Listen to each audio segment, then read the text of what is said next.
मैं हूं इमदाद सुमरो। 3 बड़ी खबरें हैं। इमरान खान की माफिया, पंजाब का बजट जो फंस चुका हुआ है और पेट्रोलियम की कीमतें जो मज़ीद बढ़ने वाली हैं।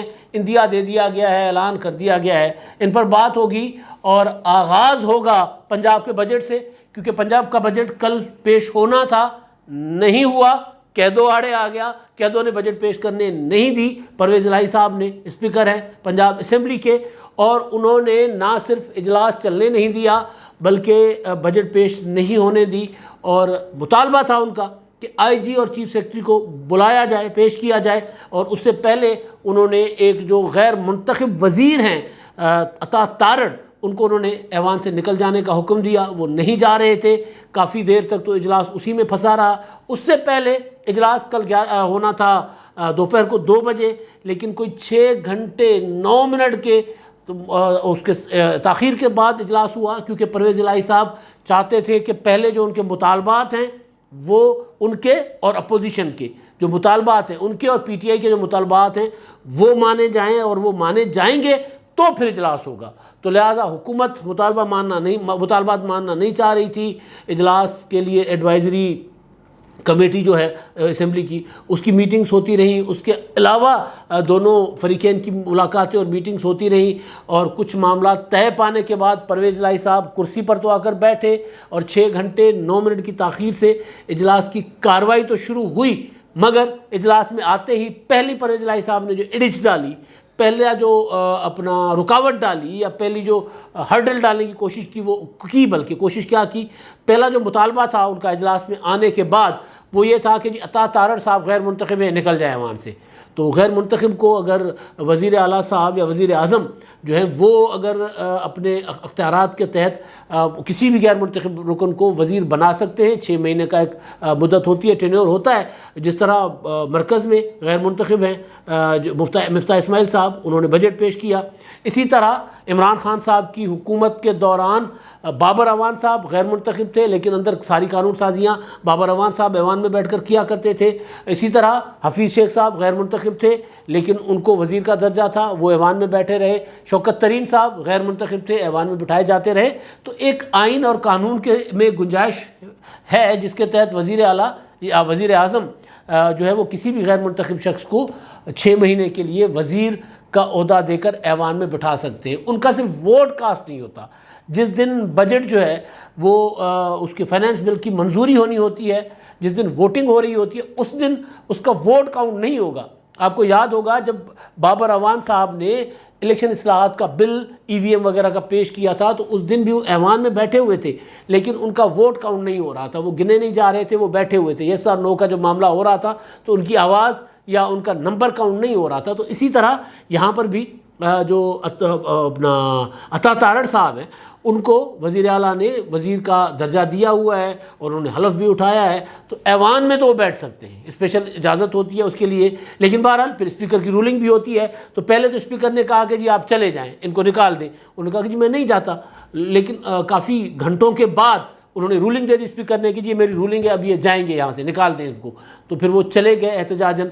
अच्छा, वो मामला ख़त्म हुआ तो फिर मामला आया कि जी आईजी और चीफ सेक्रेटरी जो हैं उनको बुलाया जाए। शुरू में भी उनका यह मुतालबा था, लेकिन पहले टाइम लगाया गया अता तारड़ के मामले पर, फिर आईजी और चीफ सेक्रेटरी को बुलाया जाए, क्योंकि उन्होंने 16 अप्रैल का इजलास था उसके दौरान ऐवान के अंदर जो है वो पुलिस दाखिल की थी। और फिर 25 मई को तहरीक इंसाफ का जो लॉन्ग मार्च था, उस लॉन्ग मार्च के दौरान पॉलिटिकल वर्कर्स की गिरफ्तारियाँ की थी, घरों पर छापे मारे थे।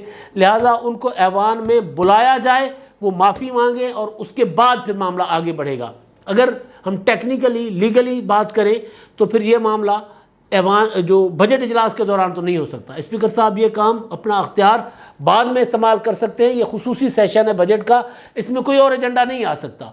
ये इस्तेहकाक का एजेंडा है। ये जो स्पीकर साहब ने कानून बनवाया था, उस कानून के तहत जो इस्तेहकाक कमेटी में मामला जाना है, तो उसका मामला बजट सेशन के दौरान नहीं देखा जा सकता। लेकिन परवेज़ इलाही साहब ने उसको अपना अपोजिशन के साथ मिलकर, पीटीआई के साथ मिलकर, इमरान खान के साथ मिलकर एक हथियार के तौर पर इस मुतालबे को इस्तेमाल किया ताकि बजट सेशन ना हो सके। और फिर यही हुआ कि 6 घंटे 9 मिनट की ताख़ीर से जो इजलास शुरू हुआ था वो चंद घंटे इसी तरह लमकता रहा और फाइनली ये हो गया कि जी वो इजलास आज तक मुलतवी कर दिया गया। आज 1 बजे दोबारा इजलास होगा और दोबारा यही कुछ होगा, क्योंकि परवेज़ इलाही साहब ये तय कर चुके हुए हैं कि उन्होंने हुकूमत को बजट पेश करने नहीं देना।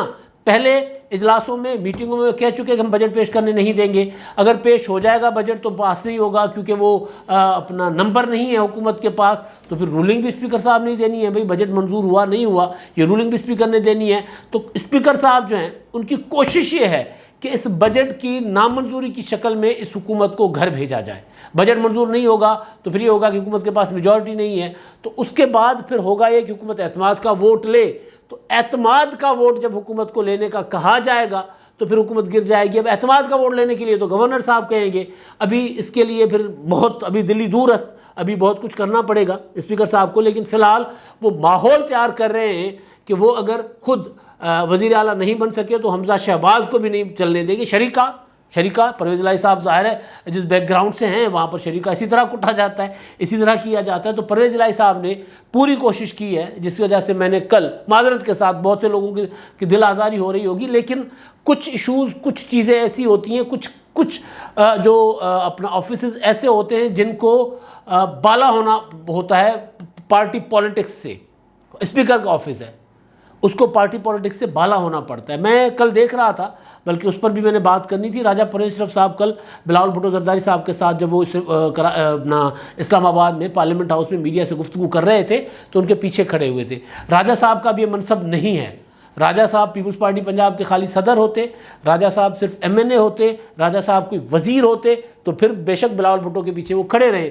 लेकिन अब राजा साहब कौमी असम्बली के स्पीकर हैं, तो राजा साहब को असद कैसर की तरह एक्ट नहीं करना चाहिए। राजा परवेज़ अशरफ साहब को अपना परवेज़ इलाही साहब की तरह तो खैर नहीं कर रहे, असद कैसर साहब तो बहुत आगे निकल गए थे, लेकिन कम से कम अपना जो होता है गैर सियासी तो नहीं हो सकते कोई, और किसी स्पीकर को गैर सियासी नहीं होना चाहिए, लेकिन कम से कम स्पीकर जो होता है वो ऐवान का कस्टोडियन ऑफ द हाउस होता है।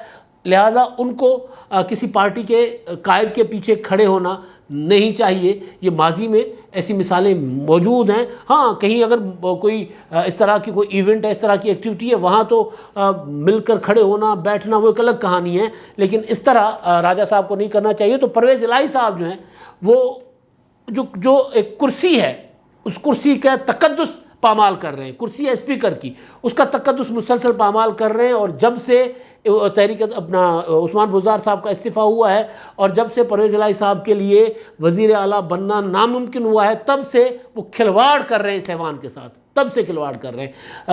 अप्रैल में भी उन्होंने यही किया, अब भी यही कर रहे हैं और ऐवान की कार्रवाई चलने नहीं दे रहे। अब देखते हैं आज इजलास की जो कार्रवाई होगी उसमें बजट पेश हो सकता है, नहीं हो सकता।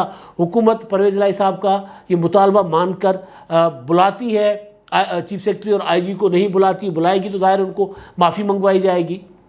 ऐवान अगर बुलाता है तो IG और चीफ सेक्रेटरी ऐवान के सामने क्या होते हैं? कुछ नहीं होते। अगर ऐवान को लगता है कि उनको माफ़ी मांगनी चाहिए तो ऐवान में आकर माफ़ी मांगनी चाहिए, हुकूमत को करना चाहिए। लेकिन मैं गुजारिश कर रहा हूँ कि ये बजट सेशन है, बजट सेशन के दौरान इस तरह की चीज़ करना नज़र आ रहा है, साफ साफ नज़र आ रहा है कि परवेज़ इलाही साहब का एजेंडा कुछ और है। वो स्पीकर का किरदार इस वक्त अदा नहीं कर रहे, वो इस वक्त किरदार अदा कर रहे हैं इंतशार शरपसंदी का या इंतशार या अफरा तफरी पैदा करने वाले एक अंसर के तौर पर वो किरदार अदा करें। इसी वजह से मैंने कहा कि मैं माजरत के साथ कह रहा हूँ कि मैं उनको कैदो कह रहा हूँ, क्योंकि वो स्पीकर का किरदार अदा नहीं कर रहे, वो इस वक्त काम ख़राब करने वाले कैदो वाला किरदार अदा कर रहे हैं। तो इसलिए मैंने उनको कल भी कहा था और आज भी कि वो जमहूरियत के कैदो बनते जा रहे हैं। साफ नज़र आ रहा है ऐवान की कार्रवाई अगर स्पीकर ही ना चलने दें, स्पीकर ऐवान का इजलास बुलाए ना, होने ही ना दे, क्योंकि जी इस ऐवान ने मुझे वज़ीर आला मुंतखब नहीं किया, तो ये कोई रवैया नहीं है स्पीकर वाला। और मुस्लिम लीग नून पता नहीं उनके हाथ पांव फूल गए हुए हैं, क्या हो गया हुआ है भाई, उनको सियासत करनी नहीं आ रही मेरा ख्याल है। बार बार मैं कह रहा हूँ कि अभी तक काबीना नहीं बनी, अभी तक स्पीकर साहब अगर इनके पास मेजॉरिटी है तो उनके खिलाफ तहरीक अदम एतमाद नहीं आ रही।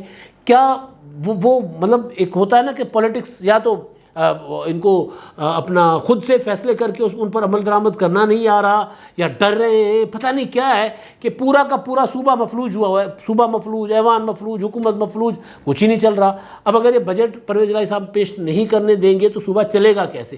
क्योंकि जब बजट पेश नहीं होगा, बजट पास नहीं होगा तो सूबाई हुकूमत का कोई काम नहीं होगा, सूबाई हुकूमत की जितने काम हैं सरकारी, जितने चेक्स होंगे वो सारे के सारे जहाँ होंगे वहाँ रुक जाएंगे, जितना तरक्याती काम होगा जहाँ होगा वो रुक जाएगा, तनख्वाहों के लिए आप अदायगियाँ नहीं कर सकते। तो ये सारे मामलात हैं, ये देखने होंगे कि किस तरह सूबा चलाया जाएगा। परवेज़ इलाही साहब तो ज़ाहिर है शरीका कर रहे हैं, लेकिन मुस्लिम लीग नून को भी कोई सोच समझ कर कोई फ़ैसले करने चाहिए कि मिलजुल कर, मिल बाँट कर, जो एक होता है इक़्तिदार, शराकत इक़्तिदार, वो उसमें मिल बाँट कर चलना चाहिए। और दूसरा, जो काम करना है कर डालें। गवर्नर को तकर्रुर उन्होंने करते करते इतना टाइम लगा दिया, मतलब अभी तक किसी सूबे में गवर्नर ही नहीं लगाया हुआ। पंजाब में स्पीकर के खिलाफ तहरीक अदम-ए-एतमाद आनी थी, आई, उन्होंने तरीके से ख़त्म कर दी। दोबारा वो लाने के लिए वो तैयार ही नहीं हो रहे या माइंड ही नहीं बन रहा। ऐलान कर दिया था, अभी तक वो आई नहीं है। तो अगर आपने सूबा चलाना है तो फिर जाहिर है इनको स्पीकर साहब से जान छुड़ाना होगी, परवेज़ इलाही साहब से, वरना परवेज़ इलाही साहब इनकी हुकूमत नहीं चलने देंगे। अब दूसरा मामला पेट्रोलियम का, और उसके बाद में आता हूँ, इमरान खान साहब ने ऐसी ऐसी माफ़ियाँ मांगी हैं, ऐसे ऐसे तरले किए हैं, ऐसी ऐसी मिन्नतें की हैं कि मतलब एक बंदा सोचता है कि यार ऐसा भी होता है कि जितनी अकड़, जितना गर्दन में सरिया, यूँ एक मिनट में से पहले पिघल गया, या बवक्त ज़रूरत इमरान खान साहब जो हैं वो आगे हैं अपना गोडों को हाथ लगाने, घुटनों को हाथ लगाने। वज़ीर ख़ज़ाना मिफ्ताह इस्माइल साहब ने कल फिर कहा है कि जी पेट्रोलियम की कीमतें, पेट्रोलियम मसनूआत की कीमतें नहीं बढ़ाई जाएंगी और तो पाकिस्तान दिवालिया हो जाएगा। अब सवाल ये है कि आप कीमतें तो बढ़ाए जा रहे हैं, लोगों को क्या उसका अल्टरनेट जो होता है या उसमें रिलीफ लोगों को क्या दे रहे हैं।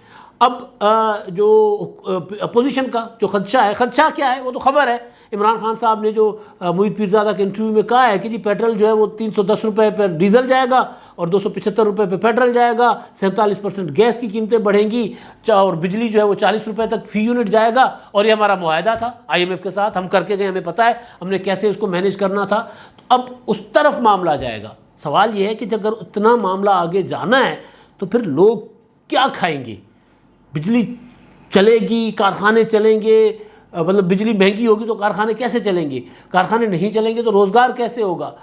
पेट्रोल इतना महंगा होगा तो हर चीज़ महंगी हो जाएगी। तो एक अजीब व गरीब किस्म की सूरत हाल में हुकूमत फंसी हुई है। और रिलीफ़ का मामला जहाँ तक है तो हुकूमत रिलीफ़ में अभी तक, आवाम को रिलीफ़ देने में अभी तक नाकाम गई है।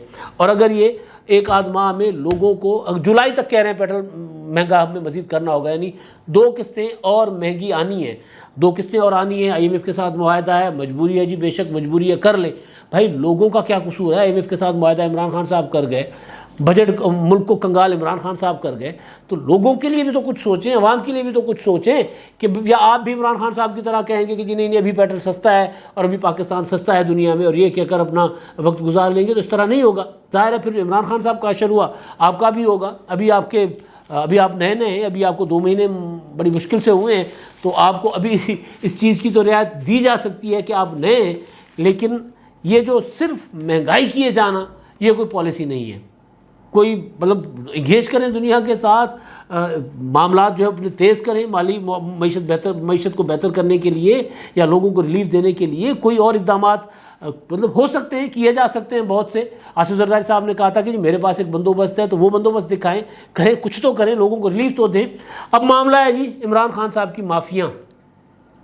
इमरान खान साहब से मुलाकात की, हैरान कुन मुलाकात थी वो। इमरान खान साहब ने बुलाया था दरख्वास्त करके, दावत देकर हामिद खान साहब जिनके ख़िलाफ़ तहरीक इंसाफ ने पता नहीं किस तरह के ट्रेंड्स चलाए, किस तरह की ट्रोलिंग की उनकी। PTI के बानी मेंबरान में से शामिल हैं, ताल्लुक़ होता उनका शुमार होता है, और बावकार किस्म के आदमी हैं। वो पार्टी पॉलिसीज़ को अपने उसूलों पर कुर्बान कर देते होते हैं, अपने उसूल नहीं छोड़ते। जुडिशरी के मामले में उनका किरदार काफ़ी साफ़ सुथरा, सियासी हवाले से वो एक पूरी लाइन लेकर चलते हैं और एंटी इस्टेब्लिशमेंट समझे जाते हैं। तो उन्होंने मुशर्रफ के दौर में उनकी बड़ी तहरीक, बड़ी जिद्दोजहद है, सुप्रीम कोर्ट बार के एसोसिएशन के सदर भी रहे हुए। उनको इमरान खान ने बुलाया और उन्होंने इमरान खान साहब के साथ मुलाकात के बाद जो बातें की हैं, वो बातें बता रही हैं कि इमरान खान साहब तनहा हो चुके हुए हैं। अब इमरान खान साहब से सियासत नहीं हो रही। अब इमरान खान साहब अपने पुराने साथियों को इकट्ठा करके चाहते हैं कि मैं दोबारा ज़ीरो से शुरू करूं, क्योंकि जो पॉलिटिक्स इमरान खान साहब कर रहे हैं, जो हामिद खान साहब का जो इंटरव्यू, हालांकि इमरान खान साहब की बातें अदरवाइज़ हैं, वो डिफरेंट है, लेकिन हामिद खान साहब ने जो बातें बताई हैं उनसे यूँ लग रहा है कि इमरान खान साहब पछता रहे हैं जो सियासत उन्होंने की है, जिस डगर पर वो चले हैं वो पछता रहे हैं। मैं ज़रा कुछ पॉइंट्स हैं हामिद अली खान साहब के, हामिद अली खान साहब तो वो उस्ताद हामिद अली खान साहब वो तो दूसरे, वो भी एक बहुत बावकार किस्म के गवई है, आला पाए के और बड़े ख़ानदानी अपना सिंगर हैं, वो अपना गायक हैं। तो वो हामिद अली खान या हामिद खान साहब हैं। हामिद खान साहब जो हैं उन्होंने कहा कि जी इमरान खान ने तस्लीम किया मुलाकात में कि उनसे गलतियां हुई हैं, उनसे गलतियां हुई कि पुराने लोगों को छोड़कर उन्होंने दौलतमंद लोगों को साथ मिला लिया। कहते हैं जी उन्होंने तस्लीम किया है कि मैं अपना इस्टेब्लिशमेंट के साथ मिलकर मुझे पॉलिटिक्स नहीं करनी चाहिए थी, उसका नुकसान हुआ है। हामिद खान साहब कह रहे थे कि जी मेरा तो, इमरान खान साहब को भी पता है कि जी मैं एंटी इस्टेब्लिशमेंट हूँ, प्रो इस्टेब्लिशमेंट नहीं हूँ। यानी एंटी इस्टेब्लिशमेंट से मुराद वो कह रहे थे कि इस्टेब्लिशमेंट की सियासत में मुदाखलत का मैं कायल नहीं हूँ, हामी नहीं हूँ। और जब इमरान खान साहब मुशर्रफ के रेफरेंडम का साथ दे रहे थे तब भी मैंने उसकी मुखालफत की थी, लेकिन इमरान खान साहब उस वक्त कह रहे थे कि नहीं। अब कह रहे हैं इमरान खान साहब के वो मान रहे हैं कि सियासत में इस्टेब्लिशमेंट के अमल दखल से अदम इस्तेहकाम आता है। तो जब हामिद खान से शाहजेब खानज़ादा ने सवाल किया कि आपसे तो इमरान खान साहब ने ये बात की है, लेकिन अपनी तकरीरों में, अपने इंटरव्यूज़ में इमरान खान साहब कह रहे हैं कि जी इस्टेब्लिशमेंट फ़ौज मेरा साथ दे इस हुकूमत के ख़िलाफ़। वो फ़ौज को तो सियासत में मुदाखलत की दावत दे रहे हैं, वो कह रहे हैं कि न्यूट्रल ना हो फ़ौज। तो उस पर हामिद खान साहब ने कहा कि जी मुझे तो खान साहब ने कहा कि जी इस्टेब्लिशमेंट का सियासत में किरदार नहीं होना चाहिए, वो अपने आइनी दायरे कार में रहना चाहिए। मुझे तो कम अज़ कम उन्होंने ये कहा, मुझे तो कम अज़ कम उन्होंने ये कहा से मतलब ये है कि आज भी हामिद खान साहब समझते हैं कि इमरान खान साहब जो कह रहे हैं वो मजबूरी से कह रहे हैं। मतलब एक होता है ना, जेस्चर होता है, बात करने का अंदाज़ होता है, और वकील हैं, उनको पता है कि उनका एक एक जुमला उसका वज़न क्या होगा। कह रहे हैं मुझे तो कम अज़ कम उन्होंने ये कहा है इमरान खान साहब ने कि इस्टेब्लिशमेंट का सियासत में किरदार नहीं होना चाहिए, और वो अपना आइनी दायरा जो है, आइनी दायरा कार, उस तक वो अपना किरदार महदूद रखे। तो मुझे तो कम अज़ कम ये कहा है। अब इमरान खान साहब ने इनको ये कहा, मुहित पीरज़ादा को इंटरव्यू में उन्होंने कहा था कि जी हम देख रहे हैं फ़ौज की तरफ, कौम देख रही है फ़ौज की तरफ, सुप्रीम कोर्ट से मैंने इजाज़त लेनी है और उसके बाद मैं लॉन्ग मार्च करूँगा। लॉन्ग मार्च के लिए, पावर शो के लिए जो इमरान खान साहब एक दिन पहले इंटरव्यू देकर कह रहे हैं कि मैं फ़ौज की तरफ देख रहा हूं, और हामिद खान साहब को कह रहे हैं कि जी मैं अपना एंटी इस्टेब्लिशमेंट हूँ, मैं चाहता इस्टेब्लिशमेंट की सियासत में मुदाखलत के ख़िलाफ़ हूँ, नहीं चाहता कि सियासत में मुदाखलत हो। ये बुनियादी तौर पर इमरान खान साहब अपने उन पुराने साथियों से माफ़ियाँ मांग रहे हैं, उनको साथ मिला रहे हैं, क्योंकि उनका अब इस्तेमाल चाहिए इमरान खान साहब को। इमरान खान साहब के साथ जो लोग हैं वो एंटी इस्टेब्लिशमेंट नहीं हैं। वो बात बेशक आज इस्टेब्लिशमेंट के ख़िलाफ़ कर रहे हैं, लेकिन लोग जानते हैं उन चेहरों को। फवाद चौधरी साहब क्या एंटी इस्टेब्लिशमेंट हैं, शाह महमूद कुरैशी साहब क्या एंटी इस्टेब्लिशमेंट है, परवेज़ खटक साहब क्या एंटी इस्टेब्लिशमेंट है, शहबाज गिल साहब क्या एंटी इस्टेब्लिशमेंट है, जितने नाम लें, अली जैदी, जितने भी, इमरान इस्माइल, ये जितने भी चेहरे हैं, क्या ये एंटी इस्टेब्लिशमेंट है? जवाब है नहीं। तो इमरान खान साहब अगर एंटी इस्टेब्लिशमेंट सियासत जो समझ रहे हैं कि मुझे करनी चाहिए या उसके बगैर अब मेरा चारा नहीं है, अगर मैं थोड़ा बहुत अपनी सियासत बरकरार या बहाल रख सकता हूं, तो फिर मुझे पुराने साथियों की ज़रूरत होगी। इसलिए फिर उन्होंने हामिद खान को बुलाया, और फिर हामिद खान के सामने यूँ होता है ना, तौबा करके, जी मैंने तौबा कर ली, मैं वो वाली सियासत नहीं करूँगा। काजी फ़ाइज़ साहब का मामला पूछा गया, शाहजेब खानज़ादा साहब ने पूछा कि काजी फ़ाइज़ ईसा के मामले पर, उन्होंने तो रेफरेंस दायर किया था काजी फ़ाइज़ साहब के, तो कहते जी काजी फ़ाइज़ साहब के मामले पर इमरान खान ने कहा कि मुझे मिसलीड किया गया था। रेफरेंस जब उन्होंने फ़ाइल किया था, हामिद खान कह रहे हैं, तब भी मैंने उनको कहा था कि आपने गलत किया है, वो एक अच्छे जज हैं, वो एक आज़ाद मंच जज हैं, आपने काजी फ़ाइज़ साहब के ख़िलाफ़ जो रेफरेंस दायर किया है वो वापस लें। तो इस बात पर हामिद खान साहब कह रहे हैं, इस बात पर इमरान खान ने कई साल तक मुझसे बात नहीं की। यानी अब जब ज़रूरत पड़ रही है तो फिर उसी हामिद खान साहब को बुलाकर इमरान खान साहब कह रहे हैं कि जी इस्टेब्लिशमेंट की सियासत में मुदाखलत नहीं होनी चाहिए। जिस हामिद खान से इमरान खान साहब सिर्फ इस मशवरे की वजह से नाराज़ हो गए थे, बात करना बंद कर दिया था, जिन्होंने कहा था कि जी काजी फ़ाइज़ साहब के ख़िलाफ़ रेफरेंस वापस ले लें, जिसको अब इमरान खान साहब अपनी गलती मान रहे हैं। एक और बात हामिद खान साहब ने की है, बड़ी अच्छी बात है, बड़ी पते की बात है। वो ये कह रहे हैं कि मैंने इमरान खान साहब को कहा कि आप आज भी मिसगाइड हो रहे हैं, आपके इर्द गिर्द जितने भी लोग हैं सारे के सारे इस्टेब्लिशमेंट के लोग हैं, इधर उधर से आए हुए लोग हैं, ये लोग आपको फंसाएंगे।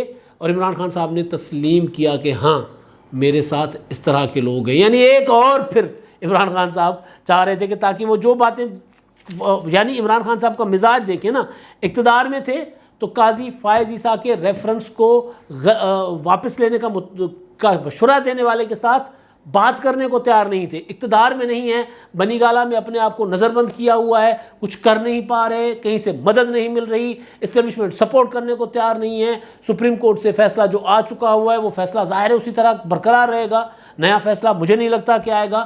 तो अब जब ज़रूरत है पुराने साथियों की, तो वो लोग जो इमरान खान साहब की आँख के तारे थे, जिनकी ज़बान इमरान खान साहब बोला करते थे, चाहे वो शेख रशीद, चाहे फवाद चौधरी, चाहे शहबाज गिल, चाहे मुराद सईद, चाहे जो भी जितने भी लोग हैं, सब के सब लोग अब इमरान खान खुद कह रहे हैं कि जी हाँ ये गलत लोग हैं, ये ठीक लोग नहीं हैं, मेरे साथ जितने लोग हैं वो ठीक लोग नहीं हैं, लिहाजा आप लोग वापस आ जाओ, पुराने साथी वापस आ जाओ, हम दोबारा पार्टी को पुराने तरीके से चलाएँगे।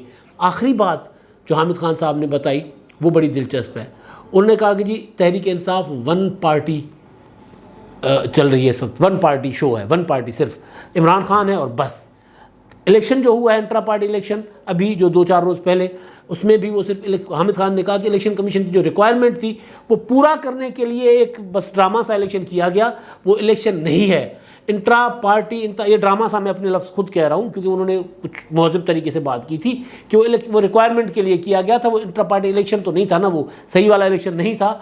असल इलेक्शन जो है वो इंट्रा पार्टी इलेक्शन बाज़ाब्ता जो इलेक्शन होता है, कहते हैं कि मैंने खान साहब को कहा कि वो इंतखाबात करवाएं, तब जाकर पार्टी में नई जो है जनरेशन आएगी, नई लीडरशिप आएगी, वरना पार्टी फिर वन पार्टी वही रहेगी, वन मैन शो ही रहेगी, वन मैन शो ही रहेगी। जिस तरह अभी वन मैन शो है वैसे ही वन मैन शो रहेगी।